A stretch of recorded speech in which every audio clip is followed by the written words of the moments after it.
Hi guys, this is your instructor Ashish. I am recording this video to give you help with the chapter 4 assignment. When you look at the modules, you have noted, you can see that I have been posting these assignment aid videos to help you for chapter 3. Here is the under week 7 chapter 3 assignment solution.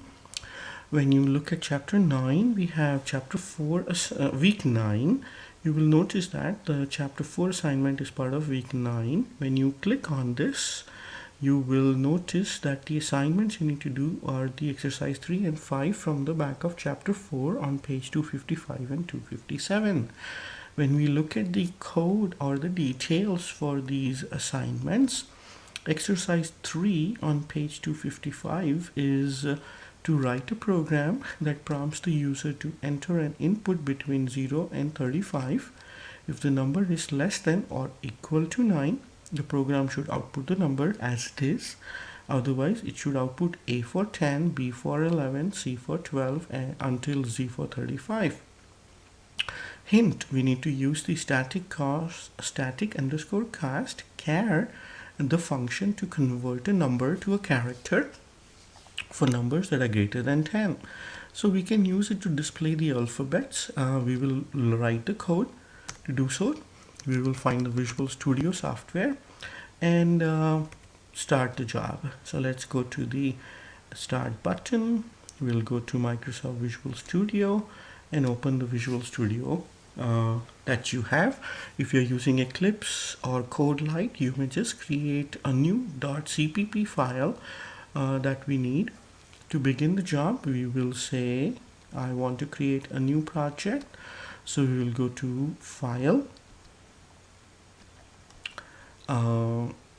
click on New Project, and we will give it the name depending on the week. Just for the convenience, we will give it the name week 9 underscore exercise 3. How about that? Because given the information, we will be in week 9 and the assignment we are doing is the exercise 3. So therefore we'll do it. Make sure you remember where the project is being created, because that's where your CPP file will be present. We are selecting C++, Visual C++, Windows 32 console application as a subcategory. Let's press the OK button and our project should be creating soon. Whenever we create a project, you may remember me doing the unchecking for a precompiled header and the security development lifecycle. Be sure to check empty project and press the finish button. Let's give Visual Studio a few minutes to create our skeleton for the project, and we will write the code that is required for our project. Okay. It might take a little bit longer or slower depending on your computer configuration. If you notice, it's taking a bit of time, but eventually you will have your Visual Studio up here. The project is there. There is no source file, so let's right click on the source file and add a new item. What kind of item? We want a CPP file, which is C++ file, and name of this will be exercise 3. How about that? Simple and easy, straightforward. And here is our file with no code in it. So let's make it a little bit easy on your eyes, and we will always say, as we start the code, we will always say hashtag include iostream, because we'll be using this using namespace std int main open parenthesis and close parenthesis. This is just a skeleton. Before we write anything, we shall have this much to begin the job. Let's study our assignment, our exercise, and we will do the work necessary. We will be asking user to enter an integer between 0 and 35. So we shall say cout enter a number between 0 and 35, and we shall just do it like this. We need to declare a number which we will be using, and we shall ask the user to fill in that number, and perhaps we shall say cout and L just to terminate the line, so that we will have the number accepted by the user between 0 and 35. Perhaps to make it easy, we shall do it like this. So as of now, we haven't done anything new that we haven't learned in our prior weeks, but we are just getting the input now for chapter 4, which is about control statements part 1. We will be using if logic. So we need to use if logic to check what the user has entered, and depending on that, we will proceed accordingly. So we shall say if number is less than or equal to 9. I like to use the apostrophe, the curly braces to keep the code clean. Even though I have to run one line, I always use the parenthesis symbol, the curly braces, to make it easy for what pertains to the if section and what pertains to the else section. If the number is less than or equal to 9, our exercise says the program should output the number as it is. So we shall say cout number. On the contrary, if the number is not less than or equal to 9, then we need to display A for apple, B for boy, C for cat until the number 35. So we are expecting that the user is always going to enter the number between 0 and 35. We are not checking for the outliers, and therefore to display the A for apple and stuff like that, we will use static underscore cast, and we will be casting it into a char, and whatever is the number, if we say number plus perhaps 11, let's see, and we will use the end L to terminate the line like this. Okay, and we shall use curly, the angle brackets, rather than the parenthesis to display it like this. Why did I add 11? Because the capital A has a particular ASCII code, which may be the 10 plus 11, which is 21. Since I'm not 100% sure, we can say ASCII code for A, and we may ASCII tables is a very common reference point for people. It is 41 or 65 is the ASCII code for capital A. So what we need to do is, rather than doing 11, we need to say the number 10 plus 55 would be 65, and 65 would give us the letter A, 66 will give us the letter B and C and D and so forth. So we are adding 55 in order to make it 55, which will give a letter A in the output. Let's run it, and we shall probably have a return 0 in our code. This is end of the main method, and we are just returning 0 to terminate our application successfully. Let us debug without debugging, and if we were to enter 2, we will, if we were to enter 2, it is waiting. If we were to enter 2, we get 2 and it ends. But if we were to enter 10, we will get A. Since it terminated so quickly, let us run it one more time. We shall say if it is 10, it is A, which is correct. And now if we say 35, it should be Z, as you can note here. So this is a simple application to display an alphabet if number is between 10 and 35. And for doing so, we are utilizing the static cast, which is static underscore cast and char by adding 55 number. and we pulled up the ASCII code for capital A and added the 55, because if we were to just have the number and not this plus 55, given this handy reference, and I just googled it to find, the letter 10 would have resulted into some kind of line feed, so it may not have displayed anything properly for us. The number 10 may have given us something weird, and we are looking at decimal, which is 0 through 9. That's how we write the numbers. We don't use hexa or octo, so kindly disregard those. But the number 65 typed or entered will correspondingly result into letter A, which is why we added the 55. So this is the exercise 3 that we just did, and let us close this particular solution so that we may begin the next one. We'll go to File, Close Solution. When nothing is running on my computer, we will study the next assignment, which is the exercise number 5. So when we scroll down and go to the 257, here is the exercise number 5.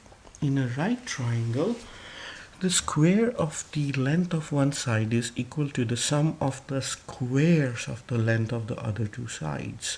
Write a program that prompts the user to enter the lengths of 3 sides of a triangle and then outputs a message indicating whether the triangle is a right triangle. Okay, so in this regard, let us create our new project, and we shall say week 11 underscore exercise 5.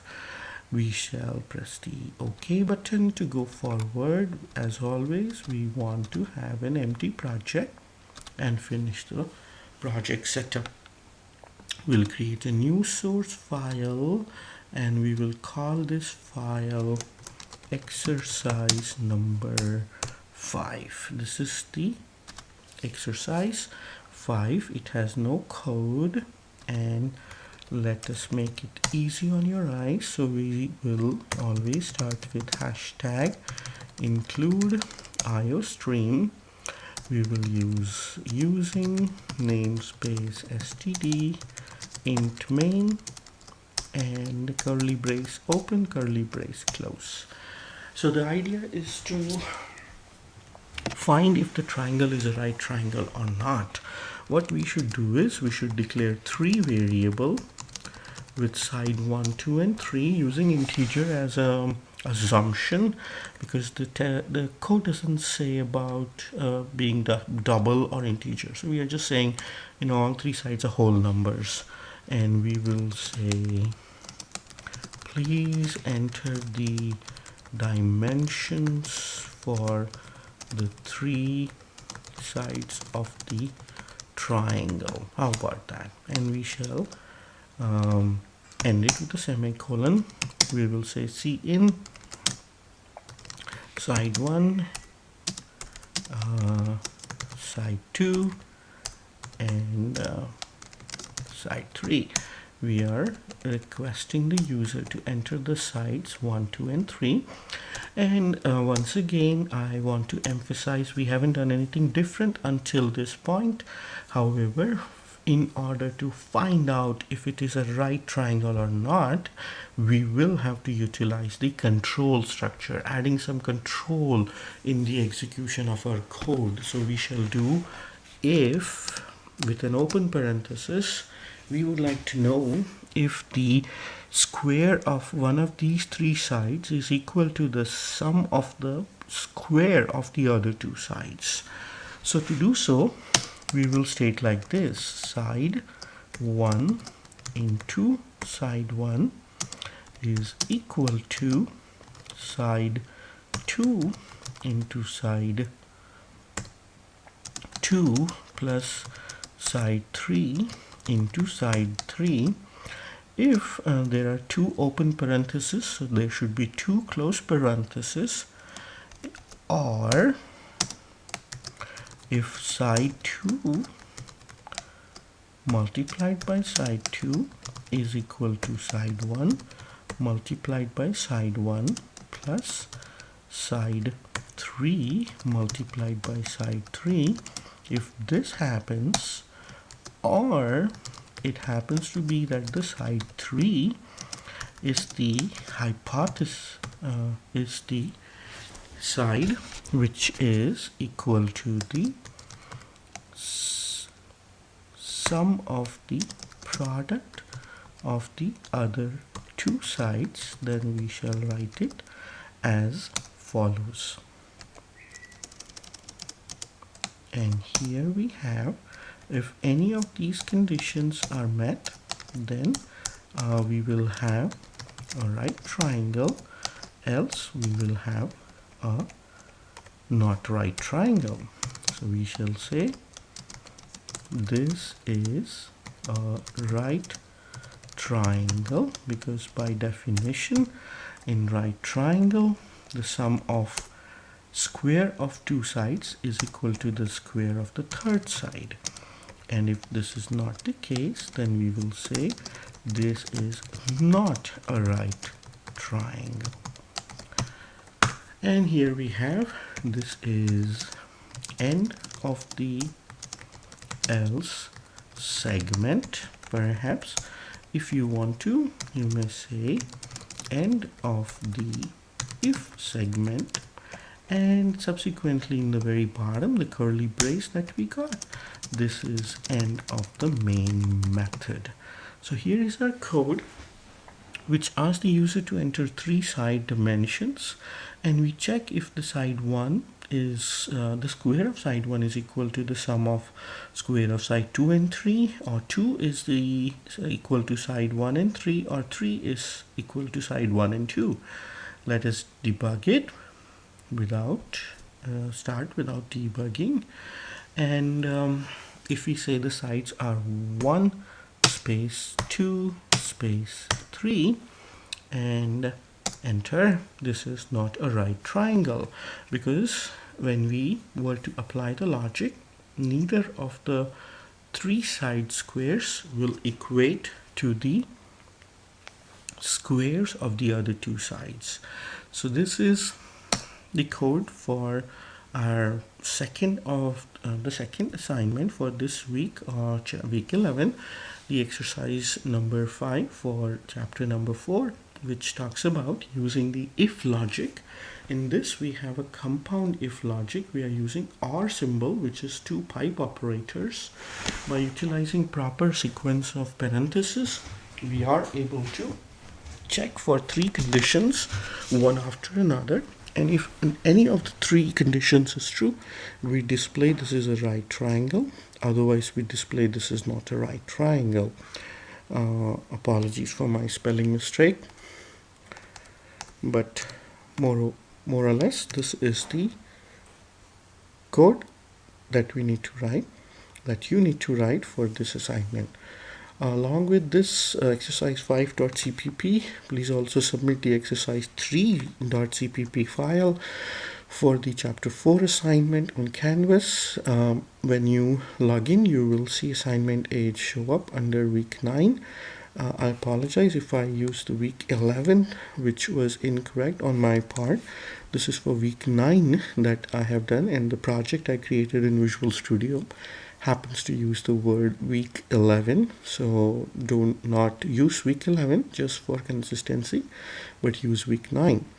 I hope this video for chapter 4 assignment was useful. If you need anything else, you may always contact me through the different ways I have listed on our homepage. Thank you. Look forward